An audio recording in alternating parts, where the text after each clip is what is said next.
Guys यहाँ इस video के अंदर कंप्लीट चर्चा की जाएगी नाभि के ऊपर।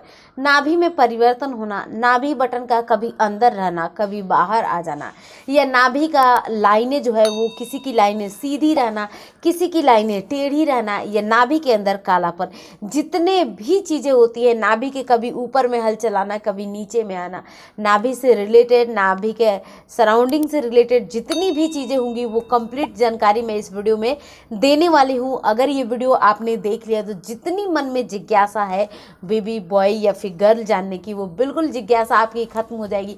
क्योंकि इस वीडियो में आपके आंसर जो है जो मन में चल रहे हैं वो मिलने वाले हैं। सो वीडियो को स्टार्ट करते हैं। वेलकम गाइज, मैं हूँ श्वेता और आप देख रहे हैं प्राइम मॉम ब्लॉग। पहली बार आए हैं तो लाइक और सब्सक्राइब जरूर कर दीजिएगा। नाभि में परिवर्तन आना प्रेगनेंसी के मोस्टली छठे महीने के बाद से देखा जाता है। पहली स्टार्टिंग के चौथे पाँचवें महीने में पेट का बाहर निकलना, इन चीज़ों को हम एक्सपीरियंस करते हैं। अब है कि नाभि में परिवर्तन ये क्यों आता है। सबसे बड़ा कारण ये होता है कि शरीर के बहुत सारे बॉडी पार्ट में परिवर्तन आना प्रेगनेंसी के अंदर, ये बायोलॉजिकल चेंजेस में आते हैं। ये सभी को लगभग आते हैं। किसी को ज़्यादा परिवर्तन दिखता है, ये ज़्यादा समझ आता है, किसी को थोड़ा कम आता है, लेकिन आते सभी को हैं। क्योंकि यहाँ हमारी प्रेगनेंसी के अंदर जो हार्मोन्स का लेवल होता है वो अप एंड डाउन जाता है। कभी एस्ट्रोजन बढ़ता है, कभी प्रोजेस्टेरॉन बढ़ता है, इसलिए हम इन चीज़ों को आसानी से कह सकते हैं। जैसा कि ओल्ड वाइफ्स बताती है कि नाभि लाइन अगर आपकी सीधी होती है तो इसका मतलब है कि वो बेबी बॉय होता है। दूसरा, अगर आपकी नाभि लाइन टेढ़ी होती है, तस्वीर को देखकर समझिए, तो ये बेबी गर्ल का कनेक्शन बताते हैं। अब देखिए, ज़रूरी नहीं है कि जो चीज़ें ओल्ड वाइफ्स ने बताया वो सभी के साथ सच हो, किसी किसी के साथ अलग भी हो सकता है। मेरी प्रेगनेंसी के अंदर मेरी नाभि लाइन बिल्कुल सीधी थी और काली थी, ये पॉइंट मुझ में सही साबित हुआ। लेकिन मेरी कुछ सब्सक्राइबर ने बताया कि उनकी प्रेगनेंसी, पहली प्रेगनेंसी में नाभि लाइन टेढ़ी थी, उनको गर्ल हुई। दूसरी प्रेगनेंसी में भी उनकी नाभि लाइन काली और टेढ़ी थी, फिर इस बार उनको बॉय हुआ और उनकी फैमिली कंप्लीट हो गई। तो यहाँ ये चीज़ें समझ में आती है, या फिर मेडिकल साइंस का भी ये चीज़ें मानना होता है कि नाभि में जो कालापन है वो मेलेनिन के बढ़ जाने के कारण होता है। ये समझ आ गई।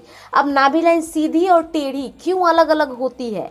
देखिए गाइज, अगर आपके पेट पे पहले ही सीधी नाभि लाइन बनी है तो पक्का गर्ल हो या बॉय हो, हर बार सीधी ही बनेगी। जैसे मेरी पहली प्रेगनेंसी के अंदर मेरी नाभि लाइन सीधी थी और काली थी। दूसरी प्रेगनेंसी में भी पूरा चांस है, चाहे गर्ल हो या बॉय हो। वैसे तो मुझे गर्ल ही चाहिए। तो इस केस में क्या होता है, फिर से आपकी नाभि लाइन या मेरी जो भी बनेगी वो सीधी बनेगी। तो जिसके शरीर पे जैसा आकार खींचा हुआ होता है ना, वो वैसा ही बार बार रिपीट होता है। इसलिए आप अलग अलग चीज़ों को देखते हैं। किसी को नाभि लाइन टेढ़ी में बॉय होता है, किसी को नाभि लाइन सीधी में बॉय होता है। तो अब यहाँ आई थिंक आप समझ चुकी हैं।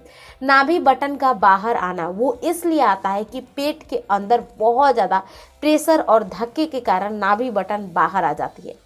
और जब आपके साथ ऐसा होता है, नाभि लाइन काली होती है, नाभि बटन बाहर आता है, ये सब कुछ कंटिन्यू चलते रहेगा। लेकिन जैसे आपकी डिलीवरी हो जाएगी उसके 1 महीने या 15-20 दिन में नाभि लाइन भी नाभि लाइन बिल्कुल डिसअपियर हो जाती है, वो नहीं दिखती है, गायब हो जाती है, और नाभि बटन भी अंदर चला जाता है। आई थिंक गाइज ये चैनल, ये वीडियो जेंडर प्रेडिक्शन का बिल्कुल भी बढ़ावा नहीं दे रहा है। जस्ट क्वेरीज को मैंने यहाँ पे सॉल्व किया।